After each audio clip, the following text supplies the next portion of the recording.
Hello, ഇന്നത്തെ പുതിയൊരു വീഡിയോയിലേക്ക് എല്ലാവർക്കും സ്വാഗതം. നാളെ നമ്മൾ കണ്ടുല്ലോ SSLC പിള്ളേരുടെ റിസൾട്ടിനെ പറ്റിയുള്ള ഒരു വീഡിയോ ഞാൻ ചെയ്തത്.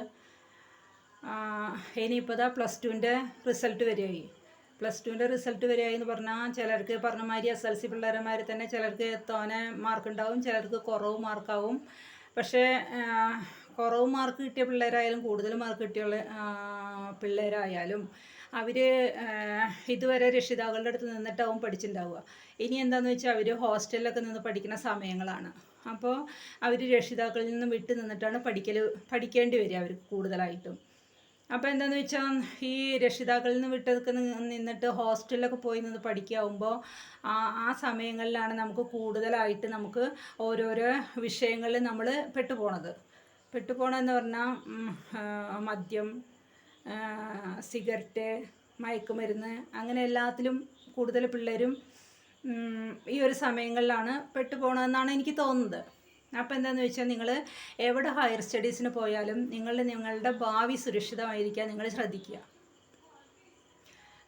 മയക്കുമരുന്നിനും പിന്നെ മദ്യത്തിനൊന്നും അടിമപ്പെടാതെ കൊണ്ട് നല്ല സുഹൃത്തുക്കളായിട്ട് നല്ല ബന്ധമുണ്ടാക്കിയിട്ട് നല്ലൊരു യുവാക്കളായിട്ട് വളർന്നു വരിക. അതാണ് നിങ്ങൾ ചെയ്യേണ്ടത്. അപ്പോൾ അതാണ് ഞാൻ ഇന്നൊരു വീഡിയോയിൽ വരാൻ കാരണം. കൂടുതൽ ഞാൻ ഇപ്പോൾ നേരത്തെ പറഞ്ഞില്ലേ, കൂടുതൽ മാർക്ക് മേടിക്കുക, ഫുൾ A+ മേടിക്കുക എന്നുള്ളതിനെക്കാട്ടിലും സമൂഹത്തിന് മാതൃകയാവുന്ന ഒരു യുവാവായി വളരുക എന്നുള്ളതാണ് എല്ലാവരെയും സംബന്ധിച്ചിടത്തോളം നല്ലൊരു കാര്യമെന്നാണ് ഞാൻ വിചാരിക്കുന്നത്. പഠിത്തം വേണ്ടാന്നല്ല ഞാൻ പറയുന്നത്, പഠിത്തം വേണം. പക്ഷേ അതിനേക്കാട്ടിലും ഒക്കെ ഉപരിയായിട്ട് നമ്മളുടെ സ്വഭാവത്തിനൊരു പ്രത്യേകത വരാണ്ട് ആ നല്ല സ്വഭാവമുള്ള പിള്ളേരായിട്ട് സമൂഹത്തിന് മാതൃകയായിട്ടുള്ള മക്കളായിട്ട് വളരുക. അതാണ് എനിക്ക് നിങ്ങളോട് പറയാനുള്ളത്.